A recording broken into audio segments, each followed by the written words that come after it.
आगे बढ़ने के लिए चलना सीखो, सबका बनने के लिए मिलना सीखो। उजालों की परिभाषा न मिलेगी तुम्हें किताबों में, उसे जानने के लिए तुम खुद दीपक बन जलना सीखो। दीपावली का ये पर्व हमें स्वयं दीप बनकर के रोशनी करना सिखाता है। वैसे तो दीपावली पर्व सब मनाते हैं और दीपोत्सव को लेकर के सब जानते हैं, लेकिन दीपावली पर्व एक दिन का पर्व नहीं है, ये 5 दिनों का पर्व है, जिसमें त्रयोदशी माने धनतेरस, रूप चतुर्दशी माने छोटी दिवाली, और फिर बड़ी दिवाली अमावस्या के दिन। प्रथमा को हम लोग रामा श्यामा मनाते हैं, और फिर भाई दूज, बीज को भाई दूज कहते हैं।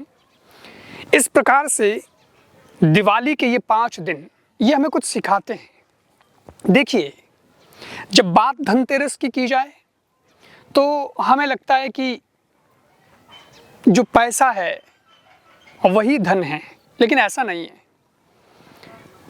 धन्वंतरी भगवान की प्रागट्य की तिथि भी धनतेरस को माना जाता है। और भगवान धन्वंतरी जब सागर में से समुद्र मंथन के समय निकले थे तो उनके हाथ में अमृत का कलश था। वो अमृत भी क्या है? जड़ी बूटियां, बहुत सारी औषधियां लेकर के वो निकले थे। तो वो औषधि हमारे लिए अमृत है, वो जड़ी बूटी हमारे लिए अमृत है, जिससे जीवन चल सकता है और जिससे जीवन बच सकता है और जिससे हम शक्तिशाली बन सकते हैं। वही तो सबसे बड़ा धन है। तो धन्वंतरी भगवान हमें ये सिखाते हैं कि हम अपने जीवन में स्वस्थ रहें, मस्त रहें। लेकिन एक और बात है कि व्यक्ति खाली पड़ा ही रहे, बहुत सारा धन उसके पास इकट्ठा हो जाए या तो फिर सुविधाएं मिल जाए और फिर वो काम करना बंद कर दे और पड़ा ही रहे, वो तब भी मस्त नहीं रह सकता, क्योंकि पड़े पड़े भी आदमी बीमार हो जाता है। इसलिए कहावत आपने सुनी होगी, आराम हराम है। यानी बहुत अधिक आराम काम का नहीं है। ठीक है, जितना शरीर को चार्ज होने के लिए चाहिए उतना 5, 6, 7 घंटा आदमी आराम कर ले, रात सोने के लिए है ही, लेकिन बाकी जो हमारे पास समय बचता है उस समय में हम काम करें, हम व्यस्त रहें।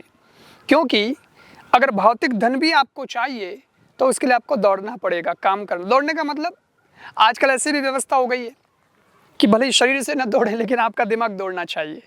तो दिमाग जो है उसमें नए नए आइडिया आने चाहिए, नई नई चीज़ें उसमें आपकी चलती रहनी चाहिए कि चलो मैं ऐसा नहीं ऐसा कर सकता हूँ, मैं ऐसा नहीं ऐसा कर सकता हूँ। और यही सब होते होते हमारे पास में 3 चीज़ें हो जाएगी। एक, आदमी स्वस्थ रहेगा, आदमी व्यस्त रहेगा, और इन 2 चीज़ों को आपने बराबर रखा है संभाल के, तो फिर तीसरी बात है आदमी एकदम मस्त रहेगा। इसलिए मैं कहता हूँ इन पर्वों से सीखिए, व्यस्त रहो, मस्त रहो, परंतु अस्त व्यस्त मत रहो।